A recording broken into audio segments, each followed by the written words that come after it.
With less than 24 hours to go for UGC NET English exam, every second counts. By now, you must be in the process of revising every important topic, author, work, and whatnot. While you are revising, let me tell you one thing. Focus upon the history of British English literature the most. Why? Because more than 50% of paper 2 in UGC NET English exam has questions from it. But a common difficulty faced by a lot of UGC NET English aspirants is that how should we revise? Because British literature is so vast and with so less time, it's tough to prioritize what to study and what to skip. If you are struggling with last-minute revision for your exam, then don't worry because you have come at the right place. In today's video, we'll break down some of the most important literary ages and decode some of the most important and frequently asked works and authors in UGC NET English exam. So stay tuned till the end of this video and don't forget to hit the subscribe button.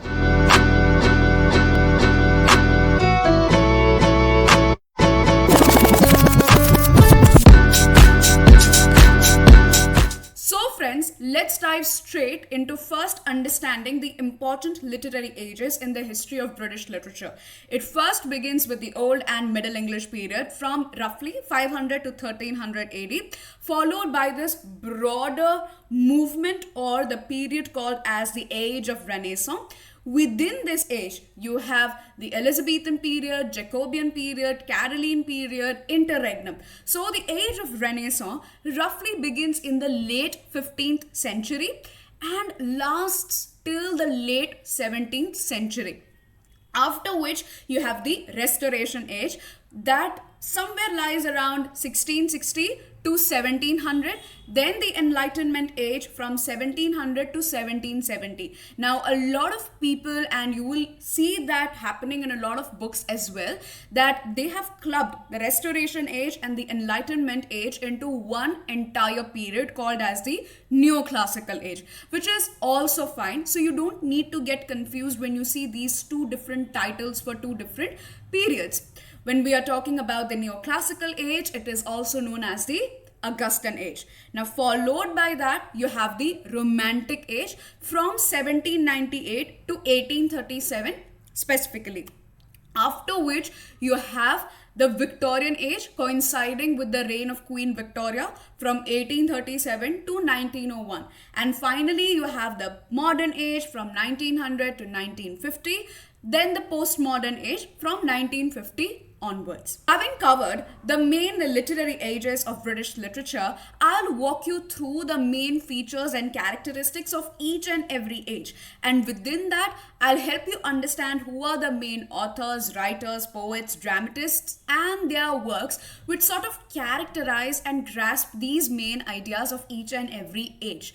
Understand that this is a rapid revision video, right? So I'll cover only the main and the important and frequently asked texts and authors. Having said that, let's move on to the first period of British literature, which is the Old and the Middle English period from 500 to 1300 AD. Now this was the time where a lot of other tribes like Angles, Saxons, Jutes, they were coming to stay in England and forming the entire Angleland, also called as England. There was also the spread of Christianity that was happening, and specifically when we are talking about the Middle English period, after the Middle English period, you see the influences of Latin and French, where French became one of the most important languages spoken amongst the higher and the upper classes, right? So talking about the main literary texts produced during this period, you have Beowulf. Beowulf is often considered to be the very first text produced in English literature, also called as the earliest epic in English literature. And when we are talking about the Middle English period, obviously we cannot miss Geoffrey Chaucer and his most important work, the Canterbury Tales. Now friends, I have done an entire video on Geoffrey Chaucer, wherein I have not just covered the Canterbury Tales in detail, but I've also covered about his life, also various other important works written by him that are often characterized under French period, Italian period, and English period. This two-part series will help you gain a very comprehensive understanding and will also help you in your revision. Now, a lot of questions are also asked related to the contemporaries of Geoffrey Chaucer. Now, these two are the most important contemporaries of Geoffrey Chaucer. They are William Langland, who is the Pious Plowman, is also very important, and John Gower's Confessio Amantis is also extremely important. Moving on to the age of Renaissance. As we discussed, it began somewhere in 1550 to 1660. Now first, understand what is Renaissance. Renaissance means rebirth, revival. But rebirth or revival of what?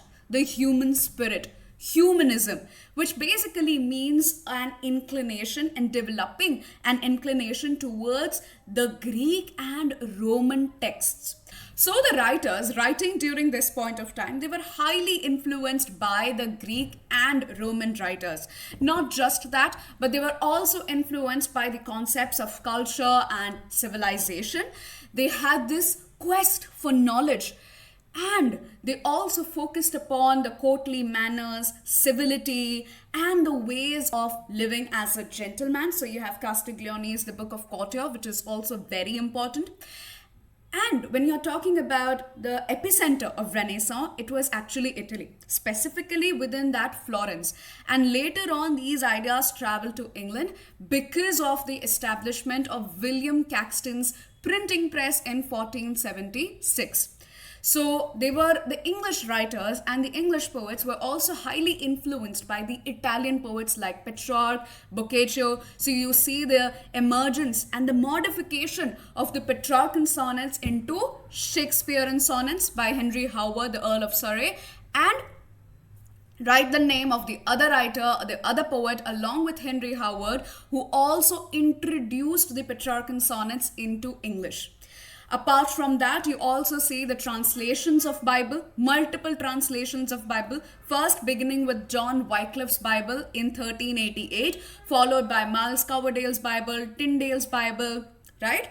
Moving on to the Elizabethan Age, coinciding with the reign of Queen Elizabeth I from 1558 to 1603. So the literature that was produced during this point of time focused upon topics like love, marriage, courtship, honor, and in terms of the tragedies, they largely focused upon the tragedy of Seneca, and they got a lot of inspiration and influence from there as well.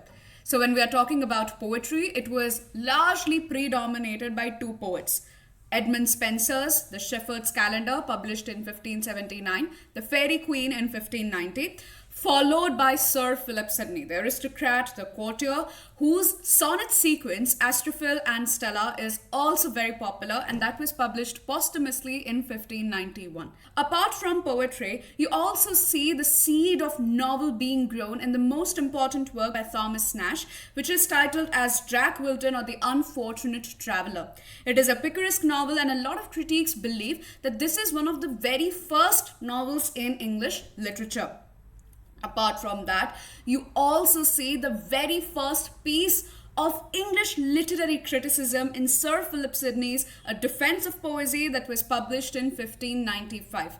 Obviously, when it comes to drama, we are definitely going to talk about Shakespeare in the Elizabethan Age. As you must be already knowing that Shakespeare's dramas are often divided into three periods, the early, middle, and English. And he has written 154 sonnets, some 37 plays. It becomes difficult to learn and revise, for that matter, all of these plays. But you already know that Shakespeare is an extremely important literary figure who is frequently asked in UGC NET English exam. So how should we approach him? Again, for that, I have covered an entire video on Shakespeare talking about what kind of questions are frequently asked related to Shakespeare. Not just that, but I've also provided tips and strategies as to how you can approach Shakespeare when it comes to your UGC NET English exam tomorrow. Friends, one more important thing, there are certain subtopics within these major periods, right? Now, if I have made a video on these subtopics, I will attach those links in the description box below. So if you feel that you require more revision related to these subtopics for your exam tomorrow, I would urge you to check these out because I have covered these subtopics also in a very detailed manner. Now, moving on to the Jacobean and the Caroline Age. The Jacobean Age coincides with the reign of King James I from 1603 to 1625. Caroline Age talking about Charles I from 1625 to 1649.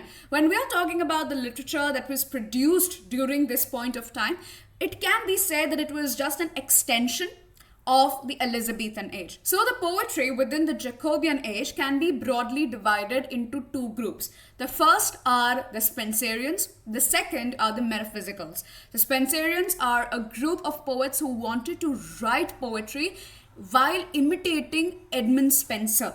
So they wrote poetry which was very pastoral in nature, talking about the pastoral romance, right, in Spenserian stanzas or Spenserian sonnets. Metaphysical poetry, on the other hand, they largely focused upon exaggerated metaphors, also known as conceits, because they wanted to shock the readers. The most popular metaphysical poet that we know already is John Donne. Right? You can check out my video on the metaphysical poetry, which I have covered in lot more detail. Talking about the poetry of Caroline Age, it was predominated with the Cavaliers. Who were the Cavaliers? These were the supporters of King Charles I. They were Richard Lovelace, Robert Herrick, and the major characteristic of Cavalier poetry was that they focused a lot more upon gallantry, chivalry. You also have Andrew Marvell, who focused upon the theme of Carpe Diem, which is seize the day, being very opportunistic with your day and living your day to the fullest. When we are talking about drama, it was one of the most important forms of literature, because it was predominated with Ben Jonson and John Webster. Ben Jonson ruled the comedy with his comedy of humors, talking about the four prevalent fluids in our body. What are these fluids? These are choler, bile, phlegm, and blood. So what did he do? He created characters who will have either of these four fluids which are predominant within them. Similarly, he created such stock type characters, or you can say even caricatures. His most important example that I can give you right now is Every Man in His Humor, published in 1598. Tragedy, it was ruled by John Webster's two most important tragedies, which are The White Devil and The Duchess of Malfi.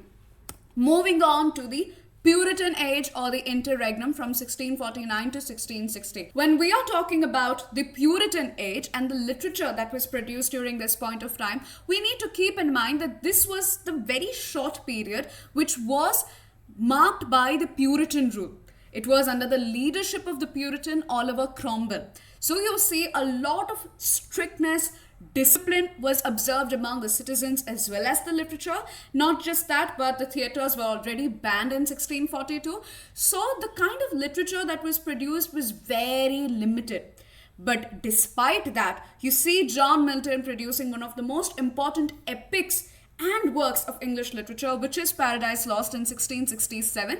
It is divided into 10 books, and a second version of it was published, which constituted 12 books.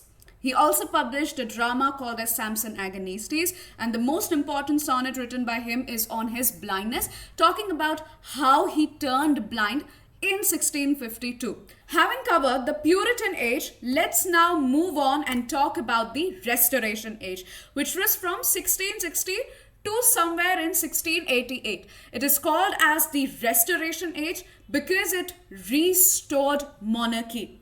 It marked the restoration and coronation of Charles II. right? So when you're talking about the literature that was produced during this point of time, it was largely reigned with reason, rationality. At the same time, you see that the poetry that was written during this point of time, it largely focused upon satire. It focused upon satirizing the upper classes and the aristocratic classes of the society. So this can be seen in John Dryden's Absalom and Achitophel, which is considered to be an allegory of sorts. Not only that, but when you're talking about fiction, this age produced one of the most important, you can say, precursors of novel with John Bunyan's The Pilgrim's Progress, published in 1678. One of the most important forms of literature that is sort of like highlighted during the Restoration Age is drama. And within drama, the focus has to be on comedy. Obviously, there was tragedy, like heroic tragedies by John Dryden, especially All for Love. But when you're talking about drama and within that comedy, that came to be the most important and the highlighting characteristic of this particular age, because it popularized the comedy of manners. So comedy of manners largely includes the satirizing of the manners and mannerisms of the upper classes, the aristocratic classes. At the same time, they focused a lot more upon gossip. Gossip amongst the characters, especially the female characters, became a very central feature of these plays. Not just that, love and intrigue. These were also some of the central features. Not just that, but you see moral corruption, you see adultery being dealt in a very matter-of-fact manner. Proviso scenes, one of the most important scenes, especially that you see in John Dryden and other playwrights, are the proviso scenes, wherein the couple towards the end of the play, they are bargaining over marriage. Right, and all of these features you see in the 5 most important Restoration dramatists, and these include George Etheridge, William Wycherley, William Congreve, Sir John Vanbrugh, and George Farquhar.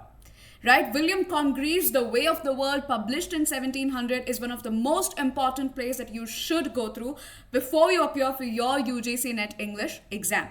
Tired of their moral corruption and the way they dealt with marriage, Jeremy Collier published a pamphlet called as Short View of the Immorality and the Profaneness of the English Stage in 1698.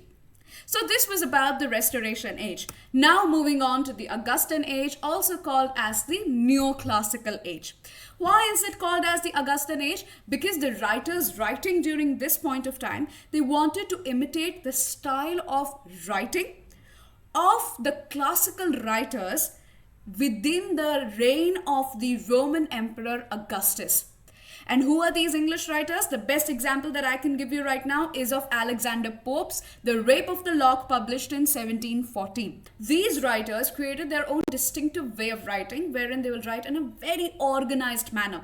Generally, they would prefer to write in heroic couplets, and they would measure the rhyme scheme, the meter, and keeping all of these things in mind, even the placement of the words would be in a very structured and organized manner. Now, talking about the fiction of this particular age, it was during this point of time that you see the development of novel in a full-fledged manner. Sainsbury has termed it as the 4 wheels of the novel. Who are these 4 wheels of the novel? These are Samuel Richardson's Pamela, Tobias Smollett's Roderick Random, Henry Fielding's Tom Jones, and Lawrence Sterne's Tristram Shandy. These were the 4 important, you can say, either the precursors of the novel or the developments in creating a proper novel that we read today. You also have during this point of time Jonathan Swift and Daniel Defoe. Jonathan Swift is popularly known for Gulliver Travels, and Daniel Defoe is known for... Please mention the name of the novel that Daniel Defoe is known for in the comment section below. Apart from fiction and poetry, the non-fiction of the Augustan Age is characterized by this emergence in the literary periodicals. When you're talking about literary periodicals, they are an extremely important part when it comes to UGC NET English exam. Having said that, let's move on to the Romantic Age from 1798 to 1837. As we all know, it was inaugurated by Wordsworth and Coleridge's Lyrical Ballads, published in 1798. Wordsworth, Coleridge, and Robert Southey are popularly clubbed under the Lake Poets, wherein they focused more upon the representation of nature, the relationship of nature and man. They focused more upon imagination, intellect, intuition, and emotion. And all of these ideas, they characterize the Romantic Age.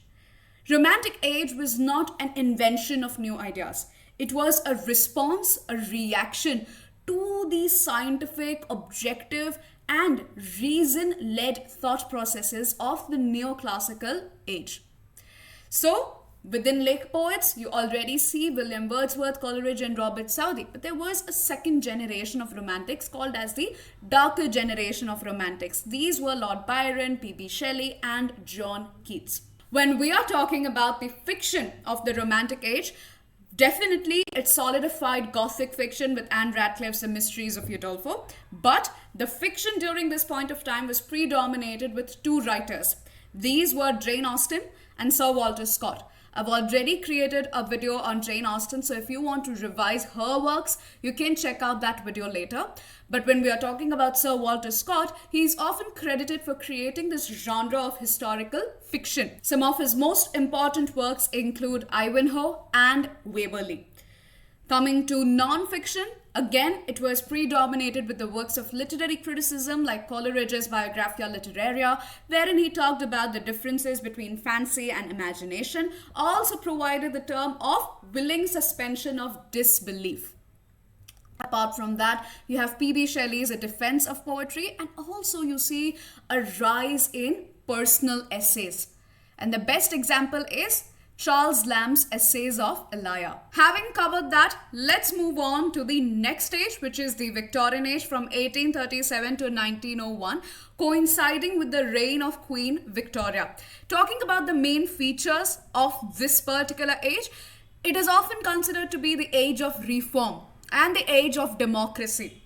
Industrialization sort of developed to such an extent that there was unemployment, sanitation problems, poverty, and let's not forget, this was the time that Charles Darwin had published on the origin of species, which divided the Victorian society into two distinct groups.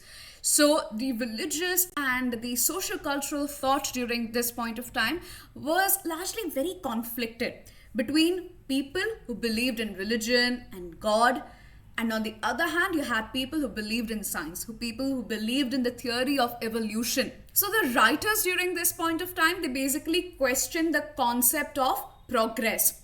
So talking about the poetry during this point of time, you have definitely the most important poet as Alfred Lord Tennyson and his most important poetry collection In Memoriam that he wrote for his friend Arthur Henry Hallam. You have Robert Browning, who perfected the type of poetry which is dramatic monologue, and one of his most important poetry collections is Dramatis Personae. And the best poet who has captured this conflictual thoughts during this point of time was Matthew Arnold, and his best poem is Dover Beach and The Scholar Gypsy. Talking about the fiction, it was predominated and it was motivated to write about the stark socio-cultural realities. So it was characterized with a very honest realism. So you see the emergence of industrial novels also. And the best example that I can give you during the Victorian Age is of Charles Dickens, right? Who talked about the serialized novels, the three-decker novels, beginning with The Pickwick Papers being his first novel, and the last one being The Mystery of Edwin Drood. Apart from Charles Dickens, you also have George Eliot, whose most important works include Adam Bede, The Mill on the Floss, Bronte sisters, who wrote Wuthering Heights, Jane Eyre, Agnes Grey, William Makepeace Thackeray's Vanity Fair, whose title has been borrowed from John Bunyan's The Pilgrim's Progress, and yes, Thomas Hardy, the Mayor of Casterbridge, one of his most important novels apart from Tess of the Double Wheels and Jude the Obscure. When it comes to non-fiction, again we take a next step in literary criticism, English literary criticism with Matthew Arnold's The Study of Poetry, the essay that appeared in the second edition of Essays in Criticism in 1888. We also see a new intellectual thought arising called as utilitarianism by J.S. Mill and Jeremy Bentham, talking about the greatest good of the greatest number. Having summarized the Victorian Age, now let's move on to the last and the most important age of British literature, especially from UGC NET point of view, because a lot of questions are frequently asked related to the modern age, which is roughly marked from 1890 to 1950, and post that we have the postmodern age. When we are talking about the modern age, understand the context in which it appeared. World wars, right? The interpretation of dreams by Sigmund Freud, talking about the psychological mind, dividing the mind into conscious, subconscious, unconscious, arriving with the ideas of id, ego, superego, right? All of these things were happening at the same time. You see different art movements also coming up, like expressionism, impressionism, post-impressionism, surrealism, Dadaism. All of these things together influenced the thought and culture of the modern age. When we are talking about poetry, we are definitely going to talk about T.S. Eliot's The Wasteland, published in 1922, because it is considered to be one of the most important works of the modern age. Why? Because it has effectively captured the main features of this age, especially when we are talking about the literature of this age. So, what are these main features? First of all, classical allusions, making it highly elitist in nature. Second, the fragmentary nature of the poem, its non-linear characteristic, moving back and forth between past, present, and future. Also, the way it is structured, making it very complex and self-reflexive in nature. When we are talking about fiction, obviously with the theories of Sigmund Freud and various other psychoanalytic theories coming up during this point of time, the novels also became very psychological in nature. So you see the development of stream of consciousness technique in works like Virginia Woolf's Mrs. Dalloway, James Joyce's Ulysses.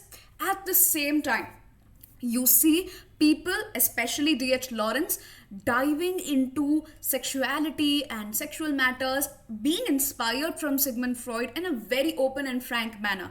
The best example that I can give you is Sons and Lovers, published in 1913.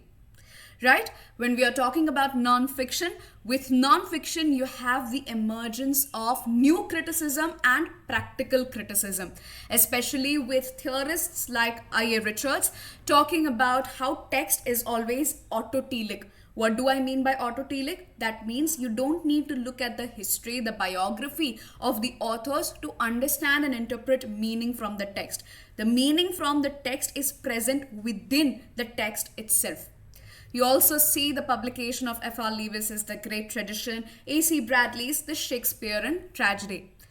Drama is one of the most important aspects of the modern age, because you see a radical change in the way drama was written and enacted.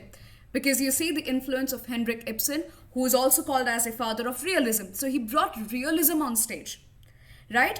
And then you see the emergence of theatre of absurd. You see the emergence of Irish theatre, reigned by William Butler Yeats, Songe, and Sean O'Casey. You also see social realism, again propagated by George Bernard Shaw, wherein his plays are also called as the propaganda plays.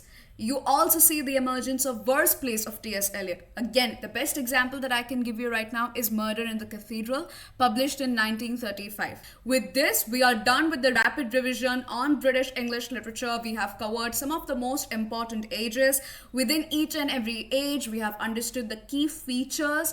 At the same time, we have also understood some of the most important poets, writers, dramatists, and their works. Before you leave, guys, I would like to urge you to take a look at my courses here. These are live classes in which I am covering the history of British English literature, Indian English literature, and literary criticism and theories in a very simplified manner. These are the master classes in which in just 1 hour, I am deeply diving into the core authors and texts like Mulk Raj Anand, Kamla Das, and mostly the post-independence Indian texts. At the same time, I'm also providing tips and strategies that will help you approach UGC NET English exam in a very confident manner. This was about the masterclass. Apart from that, I'm also providing a crash course on Indian English literature and British English literature, wherein my focus is upon simplifying chronology based questions for you. Not just that, but I'll also be covering important ages, its features of Indian English literature and British English literature in a very detailed and simplified manner, talking about every important author and their texts. So this was about my classes and the courses I offer. But for now, I would urge you to please study and revise for your UGC NET English exam tomorrow. All the best, guys. You've got this and you're going to do it.